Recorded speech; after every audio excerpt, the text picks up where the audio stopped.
4월 20일 장애인의 날을 맞이하여 장애 이해 및 장애 인권 교육을 시작하겠습니다. 본 영상의 주제는 장애 유형에 대한 이해 및 에티켓입니다. 내용은 청각장애, 지적장애, 자폐성 장애에 대한 올바른 장애인식 갖기와 장애인을 대할 때 지켜야 하는 에티켓을 익혀 더불어 사는 삶의 태도 갖기입니다. 자, 그럼 지금부터 영상을 시청해 볼까요? 청각장애란 귀를 통하여 들어온 소리를 감지하여 뇌에 전달하는 경로에 손상이 있어 소리를 전혀 듣지 못하거나 무슨 소리인지 정확하게 구별할 수 없는 것으로 평형 기능에 이상이 있는 경우도 청각장애에 포함됩니다. 청각장애인과 의사소통하기 위해서는 청각장애인 모두가 수화를 하는 것이 아니기 때문에 어떤 방식으로 의사소통하는 것이 적합한지 확인이 필요합니다. 청각장애인들의 의사소통 수단에는 수화, 구화, 필담 등이 있습니다. 청각장애인과 대화를 시작하기 전 눈을 보면서 정확한 입모양과 발음을 사용하고 의미 있는 표정과 몸짓을 이용하면 원활하게 소통하는 데 도움이 됩니다. 수화 통역사를 통하여 대화를 할 경우 수화 통역사가 아닌 청각장애인을 향하고 손으로 얼굴이나 입을 가리지 않도록 유의합니다. 청각장애인이 함께한 가운데 비장애인과 대화할 때에는 대화 내용을 청각장애인에게 간단하게 설명하여 상황을 공유합니다. 업무를 지시할 때는 시범을 보이거나 글로 써서 설명하고 회의나 업무 진행 시 중간에 상황을 확인하며 원활한 소통이 이루어지고 있는지 확인하도록 합니다. 회의나 야근, 회식 등 공지사항은 미리 게시판을 통하여 안내하고 화장실 문에 사용 중을 알리는 표지를 설치하는 등 청각장애인을 위해 시각적 장치들을 마련합니다. 앞서 사례처럼 우리는 편견으로 장애인을 대하는 경우가 있습니다. 그렇다면 정신적 장애의 특성이 무엇이며 어떻게 다가설 수 있을지 알아볼까요? 정신적 장애에는 지적 장애, 자폐성 장애, 정신장애가 있습니다. 그 중에서도 지적 장애와 자폐성 장애는 아동기에 발생한 장애로 사회적 관계, 의사소통, 인지발달의 지연과 이상을 특징으로 하는 장애를 말합니다. 자기 나이에 맞는 발달이 이루어지지 않은 상태를 말하는 것입니다. 신체는 발달하는데 그에 맞지 않게 아이 같은 행동을 하기도 합니다. 정신적 장애에 대한 몇 가지 흔한 편견의 예를 들어보겠습니다. 지적 장애인들은 아무 일도 할 수 없다. 지적 장애인은 지능 발달이 저해되어 혼자 일상생활을 하거나 어떤 일에 대해 판단하기 어렵습니다. 그렇다고 아무것도 할 수 없는 사람은 아니며 단지 비장애인보다 시간이 더 걸릴 뿐입니다. 지적 장애인들에게 어떤 업무에 대해 여러 번 반복적으로 설명하여 가르친다면 이것을 숙달하여 정확하게 업무를 수행할 수 있는 능력을 가지고 있습니다. 정신장애인은 범죄자의 가능성이 높다? 그렇지 않습니다. 사이코패스, 즉 반사회적 인격장애를 예로 들자면 이는 정신장애와는 다른 개념입니다.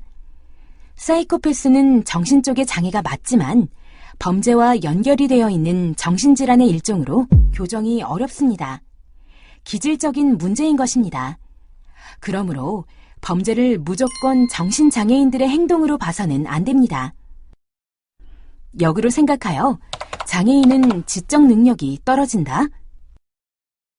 장애인 중에는 몸이 불편한 신체적 장애인과 정신적으로 저해된 정신적 장애인이 있습니다.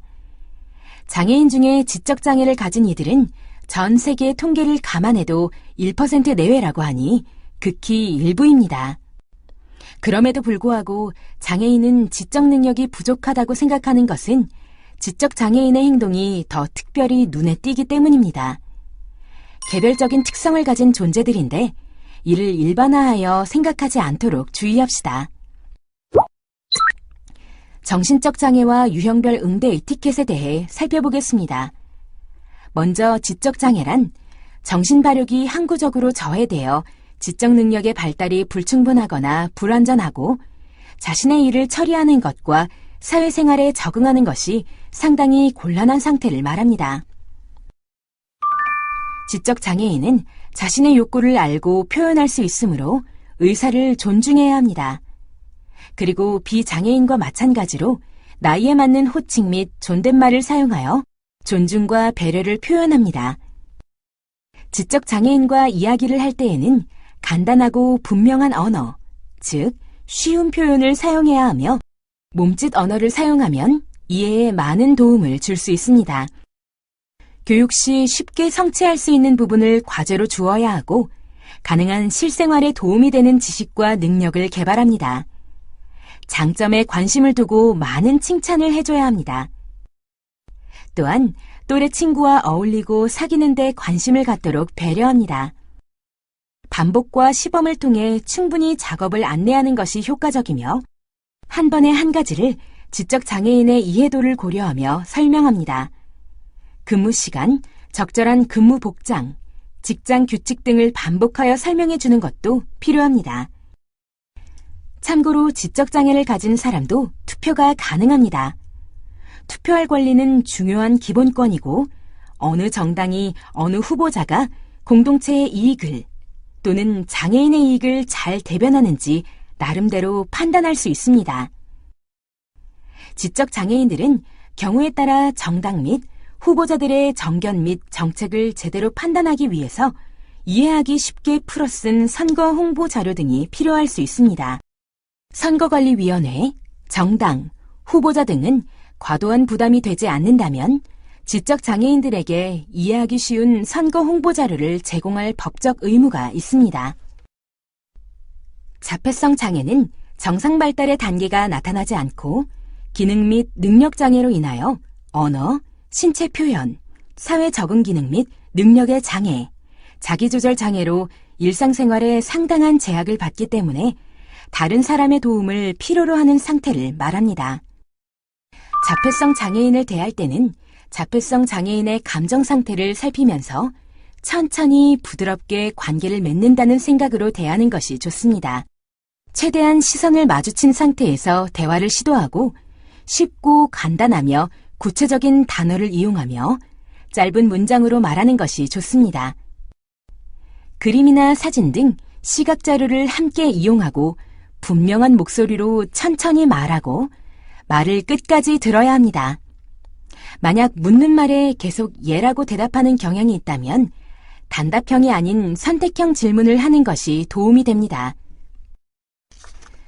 자폐성 장애인은 낯선 장소, 낯선 사람, 예측하지 못했던 상황에 불안해할 수 있으므로 사전에 충분한 설명이나 예행 연습이 필요합니다. 또한 대중교통을 이용하거나 돈을 계산하는 등의 일상생활에 필요한 기술들이 부족한 경우가 있어 도움을 주는 것이 필요합니다. 갑자기 자리에서 일어나서 팔을 위아래로 흔들면서 뛰거나 갑자기 소리를 지른다거나 아주 심하게 자해하는 행동을 한다면 당황하지 말고 주변에 자극이 없는지 살펴봐야 합니다.